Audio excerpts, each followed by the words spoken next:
Holy motherfuck balls. Have you ever seen anyone literally more stunning? I don't think you have. Like, look at her.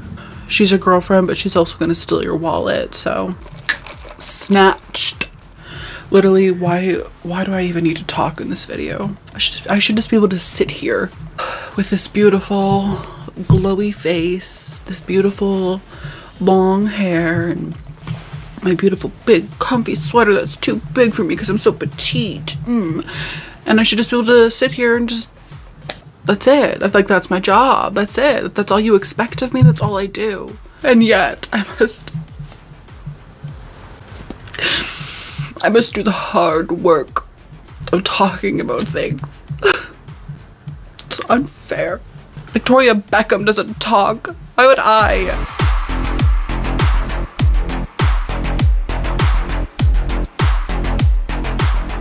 Hello, my demons, deities, and dolls. How are you? How's it going? How's your life? What's up? Today, I'm gonna be talking about my May wrap up. I forgot what month it was. I keep doing this. We're talking about May. We're talking about what happened in May. Let's get started, okay? I have 10 books. 10. That's right. She's a booktuber. I have 10 books to talk about, but I only read 8 of them because I'm in the process of reading the other 2 and the month isn't over. Okay, check the tapes. There's no tapes. The month isn't over. It's like the 29th. So technically I still have 2 days. I'm gonna talk about the other 2 books briefly, but just like imagine that I have read them. You know, just like think about it. Imagine it. You're there. I'm there. We're both sexy as fuck. Speaking of things that are sexy as fuck, we have me, but also we have you. We have this bitch.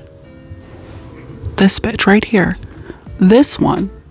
That bitch. Being the baddest fucking one. Okay? Listen, I know I've said it like 1,000 times, but let's just reiterate it because maybe you fucking forgot. Maybe you didn't think of it. Maybe you weren't imagining yourself in this scenario. You are, and I'm saying this with my full chest, as Katie Coulson would say, you are a hot, sexy, beautiful, stunning, immaculate, miraculous, gorgeous human being.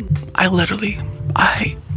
feel as though my eyes are kind of like burned out of my skull. Like, you know when you look at the sun for too long? That's what it's like looking at you. Okay? I have to like look away because it's like, I can only take so much. I can only process so much beauty in one look, one glance. You are literally so beautiful. So fucking stunning. With that fucking face, those fucking eyes, that fucking skin, you're literally stunning. And I literally hate you for it because like people like me have to work at it. Do you know what I mean? Like people like me have to like spend 3 hours like grooming or whatever. But you literally just like wake up stunning, gorgeous, immaculate. You know what I mean? And it's like annoying but also inspiring for raggedy bitches like me.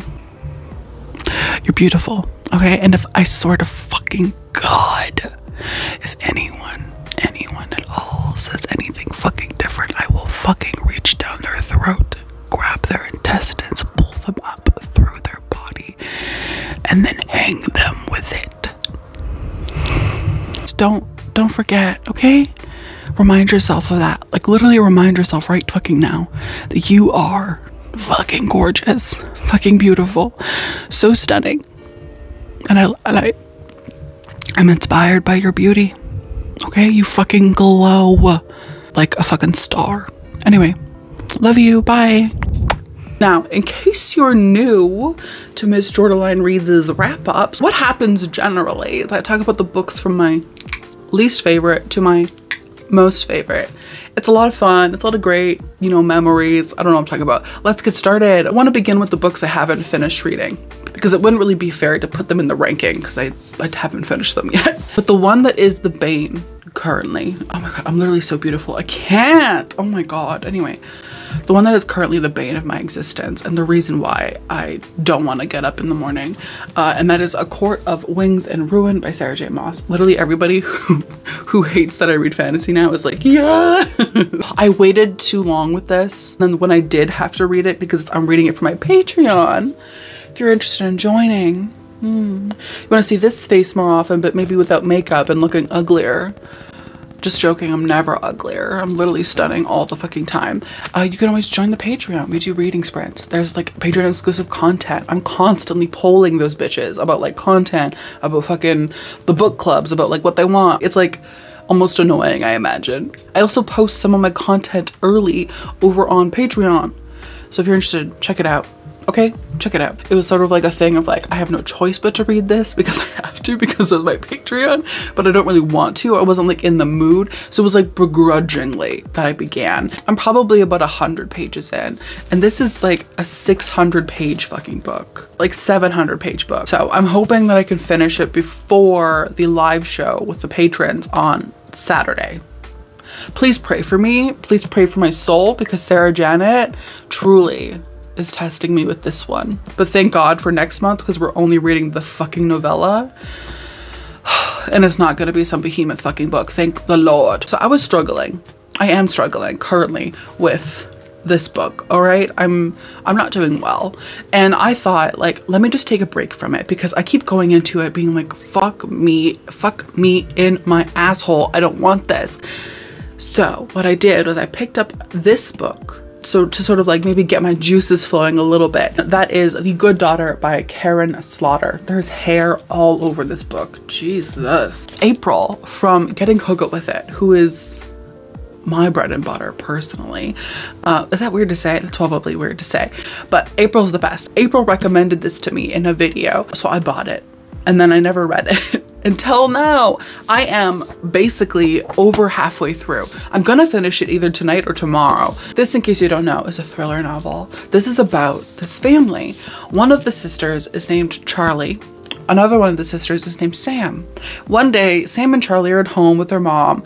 Their father, Rusty, is this like lawyer who like defends just like the worst type of people, like murderers, dealers, thieves, that's what they're called, thieves. He defends rapists and stuff. And so everybody in town actively just hates Rusty, their father, and I guess kind of just like the family. Charlotte and Sam are at home with their mother, and then these two men appear. They're like, hey, where's the fucking dude? Where's your dad? And they're like, he's literally not here. And they're like, well, we're gonna fucking murder you. Just this horrifying, traumatic thing. And this is how the book starts. It starts with this horrible home invasion gone wrong in every way.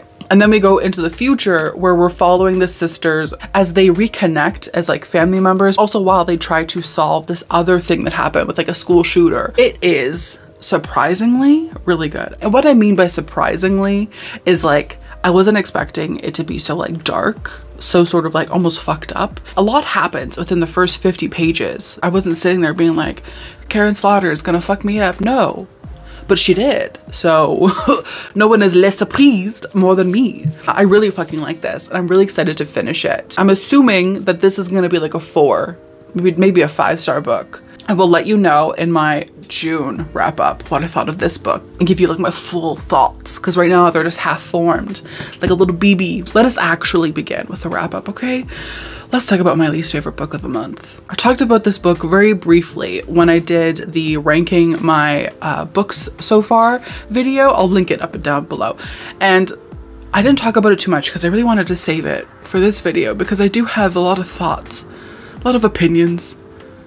Most of them aren't good. That is Ritualistic Human Sacrifice by C.V. Hunt. This novel is about this guy, okay? His name is Nick Graves. Nick is a grade A douchebag, okay? Nick is literally the worst version of humanity. Nick is what I imagine like incels are like. If I knew any incels, I imagine that they would be like Nick. Because Nick is a little bitch, okay? Nick's a little fucking bitch. I hate him so much. Anyway, so Nick is married to this woman, and he and this woman, their marriage isn't going great. Like, Nick could be happier, and by happier, he could be happy at all, because he's not. He's very unhappy. That was a very roundabout way of me saying something. But either way, Nick and this woman, they're not happy. The day that Nick is finally gonna say, listen, you stupid bitch.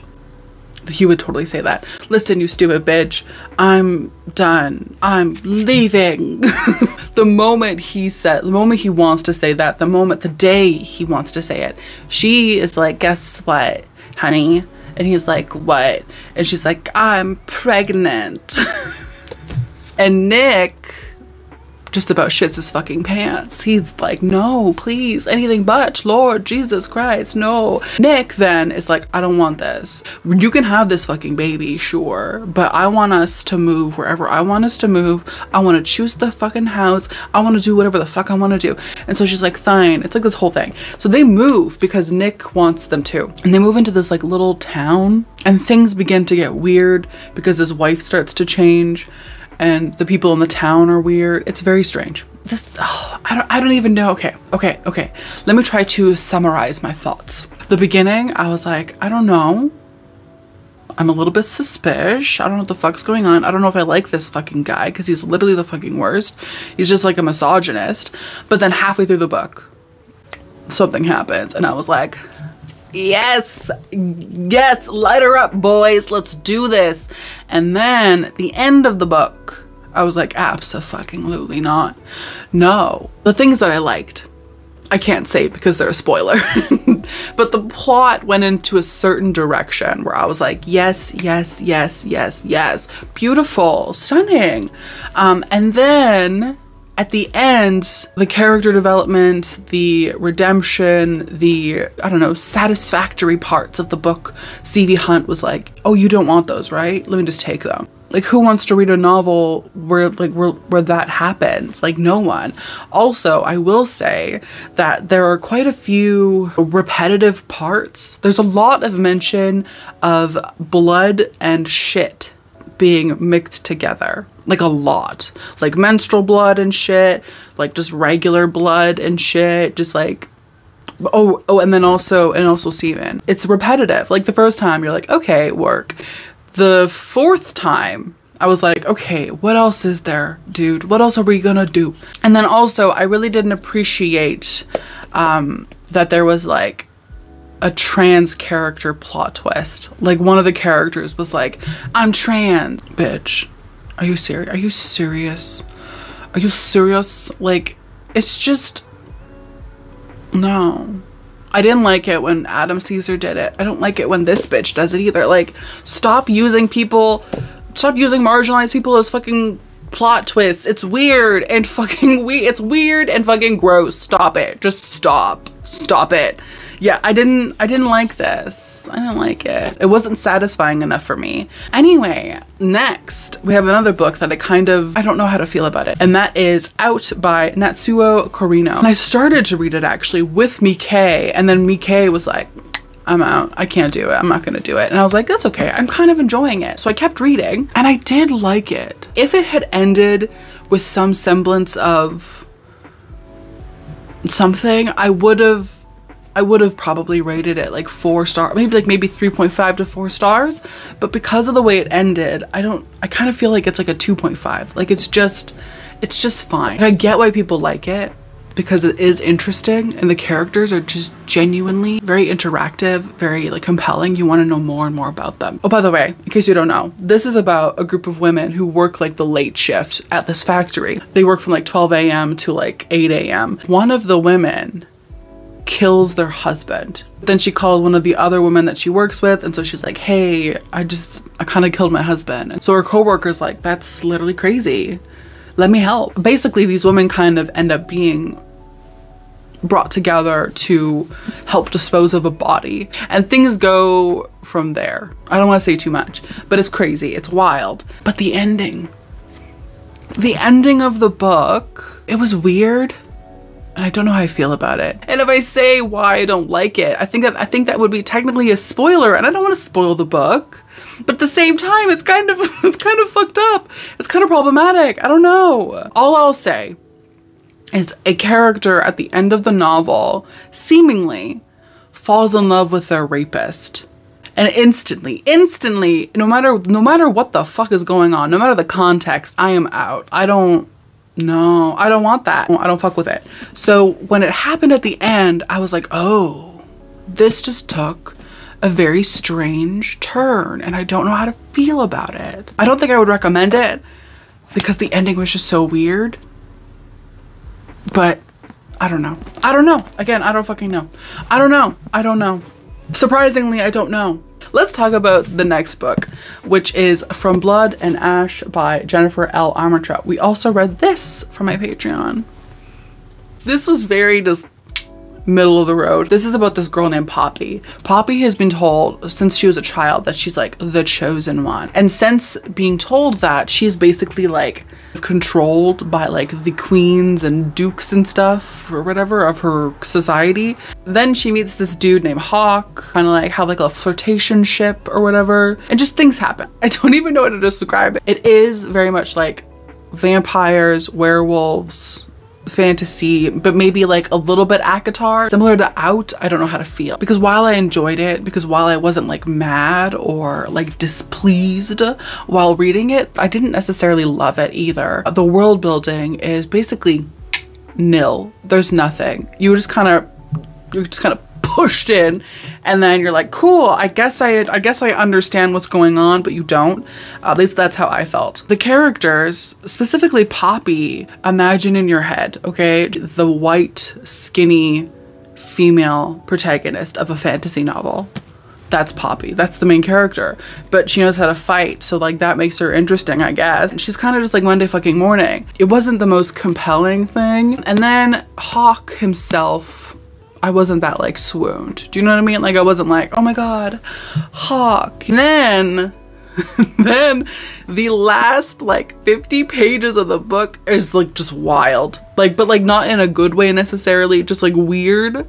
Like people try to kill people, but then they end up fucking like 2 pages later. I am going to try out the second book because I did buy the fucking series. So I am committed to it. I felt very middle of the road with this book, and it was fine. I think I would recommend it because I do think it's very like mindless, like it's trash to be honest, but like in like a fun way. Okay, up next, let's talk about this book that was recommended to me by one of my patrons, Lonnie, and I did really enjoy it, but similar to the other books, I don't know how to feel. And I'm realizing that this is kind of a theme for me this month. I don't know what to do with my feelings. But I am talking about All the White Spaces by Ali Wilkes. This was sold to me as trans dude goes to Arctic on an expedition and like spooky horror things happen, which sold me. I was in. Loved it. Okay, I loved the premise. I was so excited. And when I went into it and realized also that the writing from Miss Ali fucking Wilkes was absolutely stunning, I was like, well, fuck me in my asshole, because this is literally perfect. Like, it's stunning. I'm just like I'm instantly drawn into the story. I love every fucking moment of it. And I felt that way for about the first half of the book. And then the second half of the book, the last half of the book, it kind of lost me a little bit, to be honest. And I'm gonna be honest with you, because I would never fucking lie. Not to you, never to you. It was a bit meandering. It's kind of a little bit everywhere. Not in a super chaotic way, but in a way where nothing was really happening, or at least it wasn't happening quickly enough for me to feel really super interested. I would say if you're interested in this, give it a shot. Give it a read, because it might surprise you. Lonnie absolutely loves it. She said that it's like her favorite fucking book of the year. And so I think it's just a testament that like no matter what, people always have different opinions, different perspectives on books. Either way, I did really enjoy it. The writing the whole way through is absolutely fucking stunning. It really is what makes the book for me, is the writing plus the characters. The characters were really just amazing. I loved them. But yeah, if you're interested, check it out. We have the last 4 books. In our number 4 spot, we have Murder at Pirates Cove by Josh Lanyon. Josh Lanyon is a woman, I believe. Olivia from Olivia Reads a Latte recommended this book to me in a reading vlog I did. I will link it up and down below in case you missed it, in which case like literally go watch it because it's so good. So I don't want to talk too much about these books, but This is about this dude. He like inherits this bookstore in this small town, and he also inherits this huge mansion that's kind of like beaten up and run down. And so he is like, you know what, I could sell these things, I could make a quick dollar, but instead I kind of want to start over. So he decides to, you know, take charge of the store and, you know, renovate the mansion. And then one day, as he's going into work, he finds a dead body. He finds a dead body of a pirate, a man dressed as a pirate. Instantly, he is the main suspect for the murder because it was in his shop. He found the body. Like, it's very suspicious. He's like, no, I didn't do it. But then there's also this like really hot sheriff guy who might be bi. It's very, very cute. It's very, very cute. It's very fun. And genuinely, the ending shocked me. I was like, I did not see that coming. Like, it was quite truly a plot twist. 10 out of 10 would recommend. I did buy the second book and I do plan on reading it. Let us talk about this book, which was also recommended to me by Olivia. I feel like it's number 3 because of like a technicality, to be honest. I don't want to be rude, but it's kind of, but anyway, that's The Diviners by Olivia Bray. I really liked this. I mean, obviously, I annotated the ever-living fuck out of it, but I didn't love it. It wasn't my favorite. But basically, in case you're like, what the fuck is The Diviners? I've never seen that before. This is about a group of children. They're like teenagers and they all live in like New York City. It's the fucking 20s. People are like, you know, flappers and stuff. The people that we're focusing on are what are called diviners. They all kind of have like special abilities. So our main character, Evie, can sort of see memories or see thoughts or emotions when she touches things. And then another character can heal people. And basically it is a demon serial killer. That's how it was sold to me by Olivia. I really liked it. I was interested to see how things were going to play out, how the characters were going to develop. I loved every single part of it, except for the main character, Evie. And then also fucking Sam. That's kind of what fucks me up too. People keep being like, how can you hate Sam? Sam's great. He literally assaulted the main character the first fucking time he's introduced. Like, I don't like him. I don't fuck with him. But Evie, I also don't like, and I also don't fuck with. I didn't like Evie because she was selfish. And like, that's the thing. She was selfish. She was a horrible person to her friends and to like her family. And she only ever really thought about herself. But I understand that she also seems to have some kind of like alcohol dependence and that she may have some kind of trauma related to her family. And like, listen, bitch, we've all been there. Who doesn't have family trauma? But at the same time, I don't go around being a fucking douchebag, you know what I mean? Anyway, that's just my opinion. I'm hoping that the second book I will like her more. If I don't, then fuck me and my drag, you know what I mean? Okay, 2 books left. Two books, and then I'm gonna go eat dinner because I'm very hungry. This was the horror book club pick for my Patreon. And for May, we decided to do McDowell May. And we read Cold Moon over motherfucking Babylon. Have you read Michael McDowell yet? Have you read Michael McDowell yet? No? Get on it. Do it. Just do it. Okay. Now, in case you're like, what is Cold Moon over Babylon? I don't know what that is. Let me tell you, beautiful viewer. This is about Margaret Larkin. Margaret is just a young girl. She's like 14, maybe 13. She's on her bike, okay? And she is on her way home from school. She's going to her grandmother's blueberry farm where she lives with her grandmother and her brother. Her parents died a few years ago. Don't ask. And so she's on her bike and she's crossing the bridge over the Styx River, which is like a river I think that leads into Perdido. But she's crossing this bridge and then she sees somebody on the other side. And that person is wearing like this leather mask with like a zipper for a mouth. So Margaret sees this, and Margaret, not being a stupid bitch, is like, the fuck? But then also kind of because she's like a stupid bitch, she keeps going. Margaret gets murdered by this person. She gets thrown over the fucking bridge, you know, with her belly slit open. Like, it's horrifying. Poor Margaret. God rest her soul. Usually you would be like, okay, that's the end of the book. No. What happens instead is Margaret, it's like a little ghost, okay? And she gets on her ghost fucking phone and she says, send me the fuck back in. I want to get revenge on that fucking person because that person and I, we have history. And so Margaret comes back as a ghost to get like her fucking ghost revenge. And it's literally stunning. Let me read you a little passage. McDowell's writing is quite honestly some of the most beautiful shit I've ever read. Joanne Larkin swam to the sandbar, crawled across it and fell into a sand sink, which are as common as leeches among the margin of the Styx. She was sucked in slowly, and all the while never left off calling her husband's name. But she gave over all resistance to the sinking sand when she saw his corpse rise suddenly to the surface of the water and bob among the dead fish. His head was thrown back, his eyes wide, and one of the snakes pushed its way out of his slack mouth.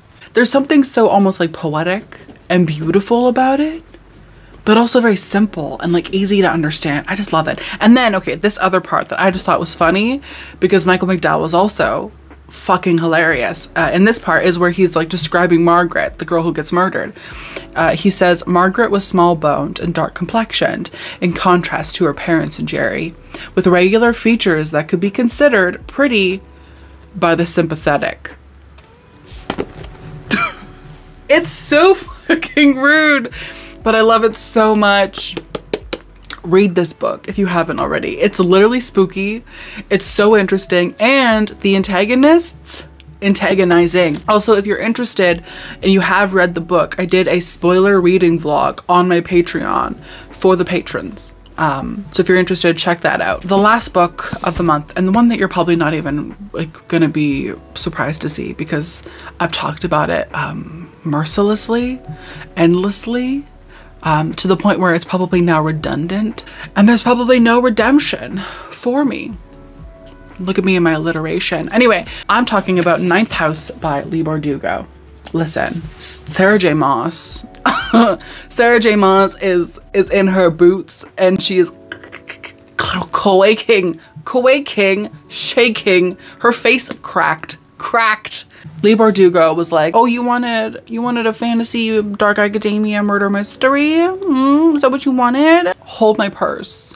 And that's what she fucking gave. She gave it. She literally left nothing. The plate, it is clean. No crumbs whatsoever. Anyway, this was my favorite book of the month and maybe my favorite book of the year. I loved it so much. I loved it to the point where I'm gonna reread it in June with my patrons. I'm kind of forcing them to do it, but like, don't even worry about it. Don't ask questions. This is about Alex, this girl who can like see ghosts. She's from like kind of like poverty. She comes from a background of like drug use and substance abuse, and she gets accepted on like a scholarship to Yale because Yale is like, you can see ghosts? That's like literally crazy. Oh my God, you should come. You should come to our school. And so she's like, okay, sure, yeah. So she goes because she's also a smart bitch. She gets entangled in this sort of like culty, witchy thing. But then there's like a murder.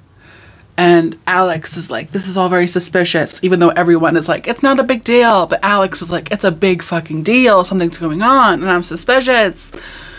So good. So good. Listen, if you want like a strong female character, this is the one. She's so beautiful, so strong, and undoubtedly homosexual. Very gay, very homosexual. Literally, if you're like, no, she's not, you're literally lying. Stop lying to me. Alex is gay as fuck. It's canon. It's the only way I will see her. And if we get the second book and she's not gay, I will write Leigh Bardugo myself a fucking nasty letter, okay? Just being like, you're homophobic, you hate gay people. Like, she's gay. She's gay. Right, Leah? That's right. That's what I thought. Literally gonna cancel Leigh Bardugo if she doesn't make this bitch gay. Because, and that's the thing, so this book doesn't really have any romance in it, which is something else that I really fucking liked about it. It kind of had like subtleties, but it wasn't like overtly like romantic. Like, I was never worried about who Alex was gonna end up with. Although I kind of also wanted her to end up with Dawes. That's besides the point. It's so good. It's so good. I love it so much. Thank you, Olivia. God bless you. My friends. My family. My familia. Thank you so much for watching this video. Let me know down below what you thought of these books, if you've read any of them. If you're excited to read Ninth House with me and on my Patreon, I would love to know. Thank you so much. Don't forget to hit subscribe because we talk about spooky shit, we talk about creepy shit, and we talk about Ninth House, how Alex is a homosexual and shit. Also how Margaret was literally just like murdered brutally and how she didn't deserve it at all. But anyway, Thank you so much for watching. I hope you have a wonderful day, and I will see you in my next one. Bye.